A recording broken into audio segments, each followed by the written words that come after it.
One idea can turn your life around.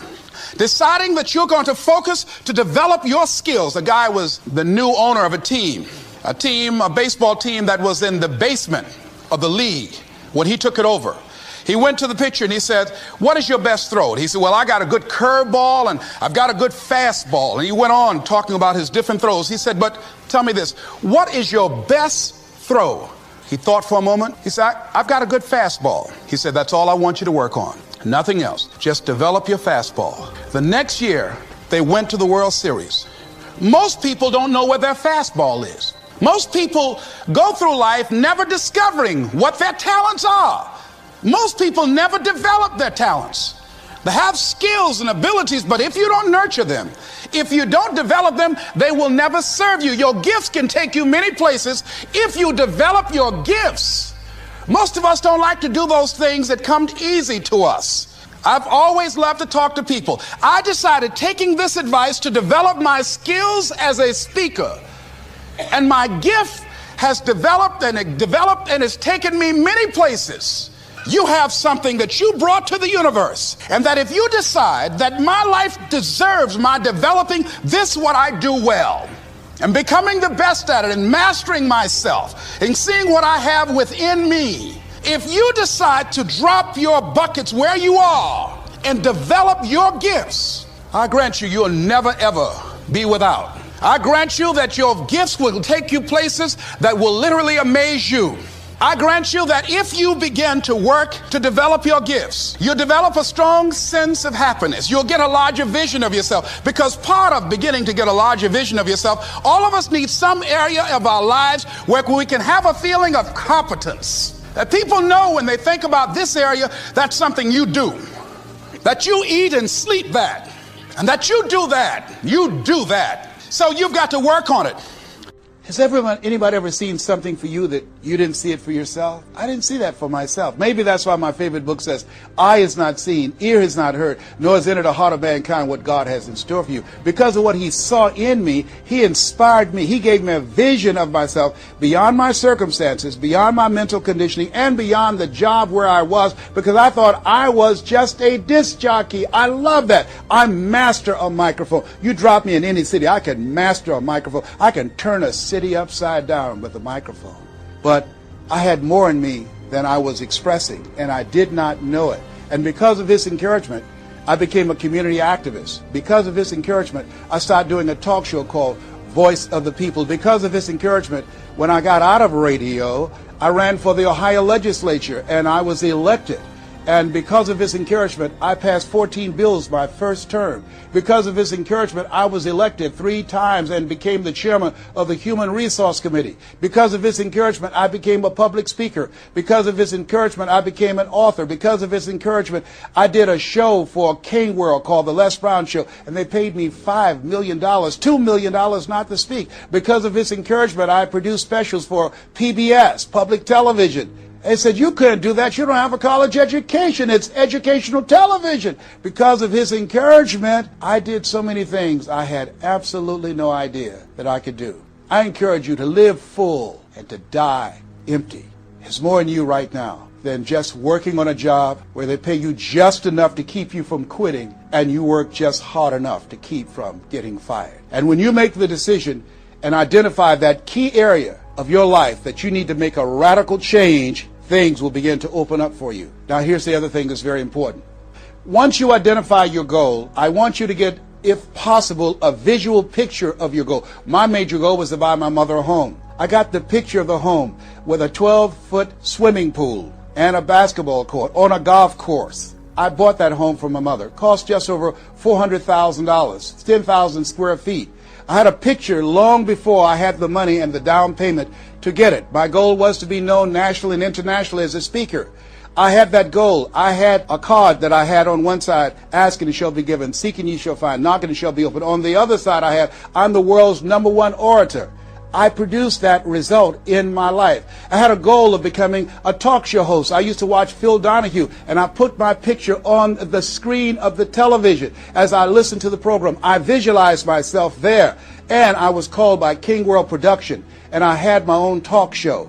Well, it was the highest rated, fastest canceled talk show in the history of television. It's called life. Now, here's something else. You will fail your way to success. Trust me on that. You can have a lot of failures, a lot of disappointments, but you will fail your way to success. Goethe says that which does not kill you will make you stronger. See, 85% of people allow their fear of failure to outweigh their desire to succeed. That's why you have to be of good courage. You have to have courage. When life knocks you down, I have a saying, try and land on your back, because if you can look up, you can get up. So once you look at and decide the goal that you want to put some things, put a treasure board or a goal board and have pictures of the goal that you want to achieve so you can see it every day when you get up in the morning and the last thing at night. You're programming your subconscious mind where 9 out of 10 decisions that you make comes from there.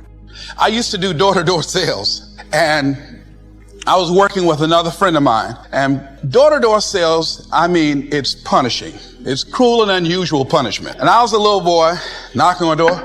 Hello, would you like to buy a nice working television set? No money down? No! Bam! They slammed the door in your face. And the friend of mine that was working with me, they slammed the door in his face, and I looked back and he was going to the car. He said, I can't do this. And he sat down in the car and he said, you go ahead, I'll be here when you get back. Now, he had a mother and father to take care of him. My mother was ill. I am adopted. I was hungry. I had to go on. I learned something about myself. That when you step into your fears, somebody said, it was Winston Churchill, he said that courage is going from failure to failure without losing enthusiasm. When you step into your fears and continue to push yourself to go on, something happens for you. It will enable you to transcend yourself. I went to the next door. You like to buy a nice working television? No! Bam! Went to the next one. No! Bam! After a while, I no longer took it personal. And I began to play a game. I said, well, I know there's a yes out here somewhere, and I'm going to keep on till I find it. And I'm not going home until I do. And I continued to knock on doors. And then somebody eventually would say yes. And I said, are you sure? And I would go in there and I would get the sale. When you have something you want to do, if you don't develop the courage to do that which has been given you to do, and you spend a lot of time going around trying to convince other people or trying to get their approval, what will happen is that you will lose your nerve. And other people will convince you that what you're doing doesn't have any value, and you'll give up on your dream. It's an interesting thing about life, I've also found, that if you don't have the courage to act, sometimes and particularly if you have something special to do, life will move on you. Abraham Maslow said that life is about growth. And he said, you can either go back to your comfort zone, and there you won't find any growth, or you must be willing to go forward and face your fears again and again and again. Because you're never going to have a fear-free existence. I mean, some fear is acceptable and legitimate. There are some things that you really should be afraid of. Now, you shouldn't allow it to immobilize you. You acknowledge it, you take it into account, and you carry yourself accordingly. There are times that we should proceed with caution. But it's the difference between being stopped by fear. It's the difference between having a fear and the fear having you. So what do? One, acknowledge it and knowing that it's okay. Don't condemn yourself for being afraid. It's perfectly fine to have some fears. You acknowledge your fears, you embrace those fears, and then you move on. You act on whatever it is that you fear. Because once you embrace it, see, what you resist will persist. What you resist will persist. So one of the most important things is to begin to embrace your fear. So what we've got to begin to do, how do we handle that? What's the process? Because it's all up in here. One, I think, is imagine the worst case scenario. Then I had another technique I used. Visualize yourself being more than able and capable of handling it.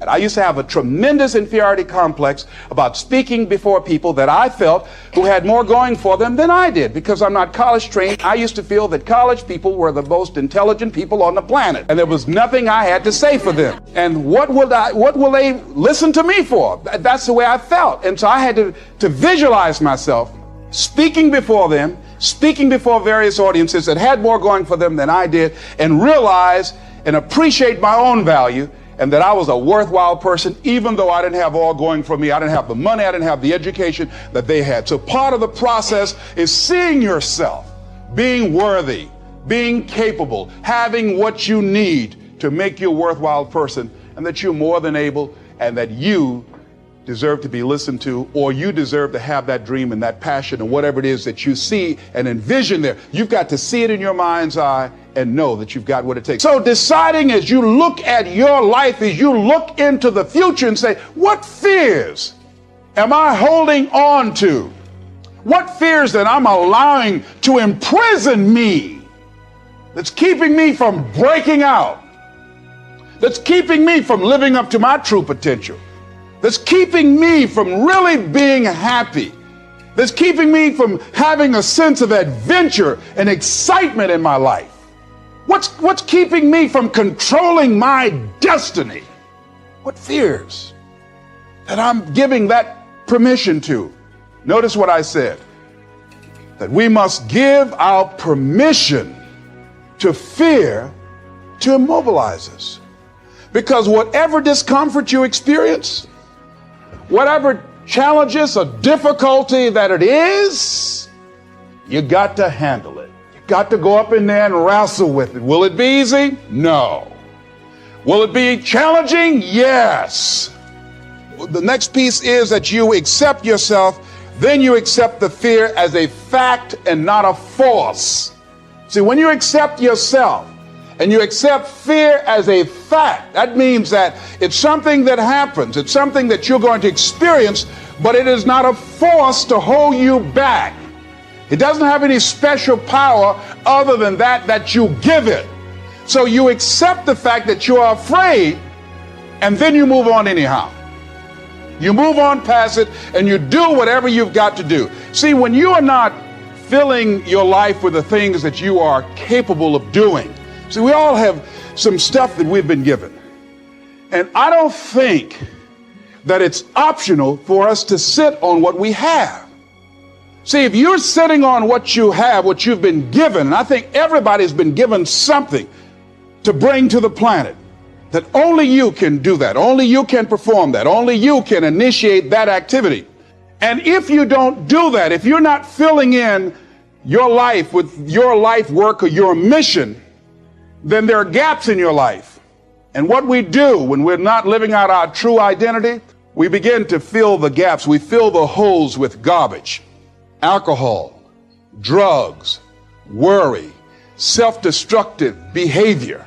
So when you begin to look at your life and you know that you're not doing what you can do because you have allowed yourself to be held captive by your fears. Here's what I discovered that happens to you in life, that you will go through things, and while you're going through them, you can't understand why it's happening to you. But after you go through it, you get back and you look at it and you say, oh, now I understand why I needed that lesson. That I couldn't understand it then. But after I got through it, then I saw that was preparing me for bigger and better things. That as you go through the challenges of life, and you look at it and embrace whatever comes to you, don't run from it. Step toward it. Don't try and duck it like most people do. See, most people want it easy. When you handle those hard things close at hand, making those hard decisions right now that you don't want to make, learning those things that you don't like to do, but you know that in order for you to get where you want to go, this is one of the hoops that you have to flip through. And I'm saying to you, whatever you got to do it, because if you don't, life is going to whoop you until you surrender and say, okay, all right, I cooperate, okay, I learned, okay. It had to wear me out a long time. So if it's hard, then do it hard. Now, how do you hang in there during the hard, difficult times? Les, you must have faith. You've got to believe in yourself. You've got to believe in your abilities. You've got to believe in your service, your company, your ideas, unquestionably. You've got to have faith, and that faith gives you patience. That it's not going to happen as quickly as you want it to happen. A lot of things are going to happen that will catch you off guard.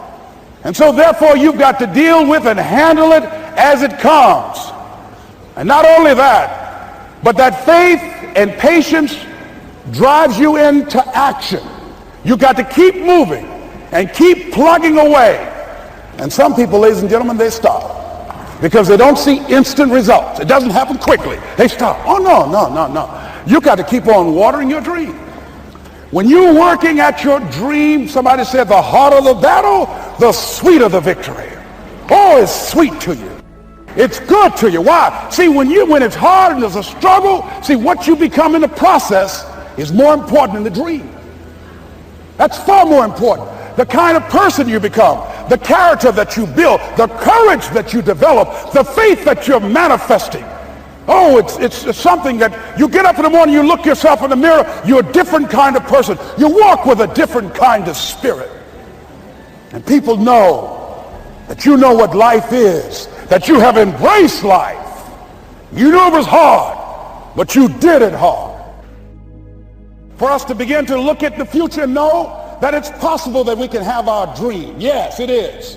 Other people have done it, then we can do it. We fail a lot of times. Well, a lot of other folks fail, and eventually they came back and they succeeded. So it's possible we can have what we want. And we know that we want to get it. It's necessary that we align ourselves with people that think like we do. It's necessary we get negative, do-nothing people out of our lives. It's necessary we never stop learning and growing and developing ourselves. It's necessary that we never give up. We know that it's you, it's me. It's being responsible for our stuff and deciding that we're going to keep on keeping on, that we're going to find a way to win or find a way to make it happen. And we know it's hard. It's not going to be a picnic.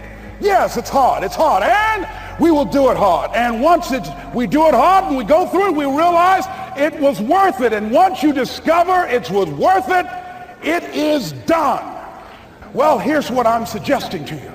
That when you're working, you have a wall to break through. Let's say a friend of mine he runs a marathon, and he says, when he's running the 26-mile marathon, he said, let's say that hypothetically, that 18th mile is the wall.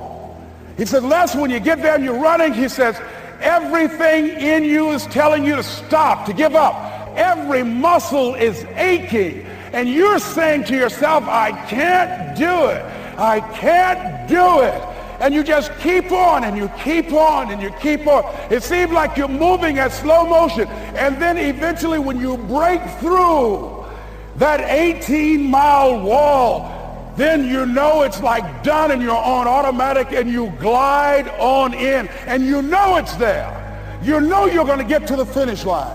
And we've all had experiences where we were working on something and we knew it was possible. And we did those things that were necessary to bring it into reality. We took the responsibility to make it happen. Other people couldn't see it. A lot of people didn't believe it. You were attacked. You were criticized. People were opposing you, but you kept on doing it. It was hard, it was rough, it was difficult, but to you it was worth it. And eventually you got to a level you know, can nothing stop me now. I'm on the move. Finally, I'm thinking about a friend of mine who is no longer operating on this dimension. His name was Jack Boland. He had this vision of a church that would serve various types of needs for people, their supportive needs, and helping them in recovery from drugs and alcohol and whatever addictions that they might be involved in. And he was known for bringing in different kinds of speakers.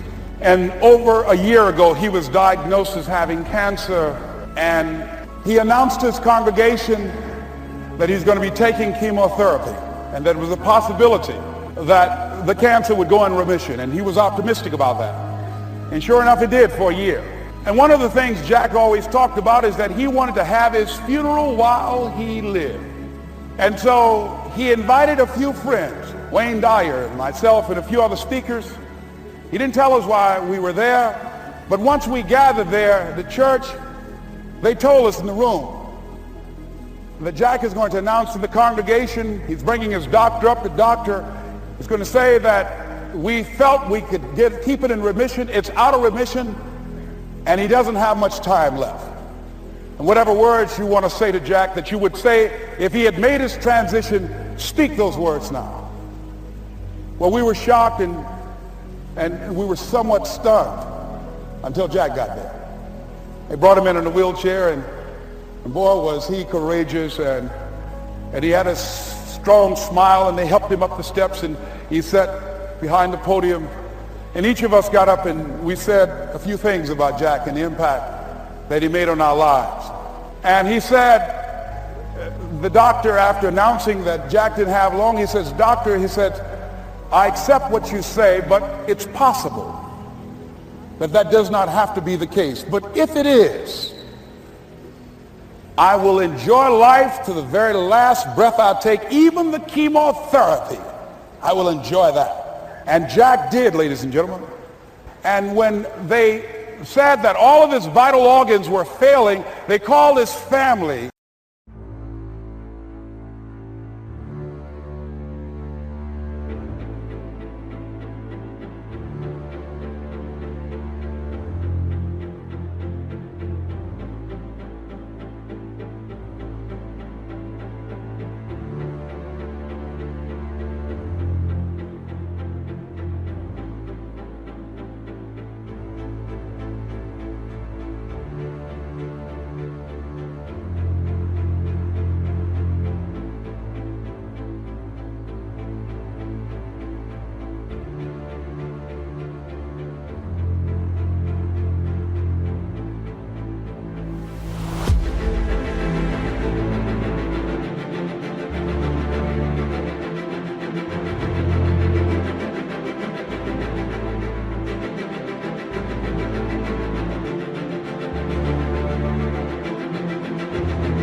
And his close church staff to the hospital and said, "He's dying." And so they came and they all gathered in the room.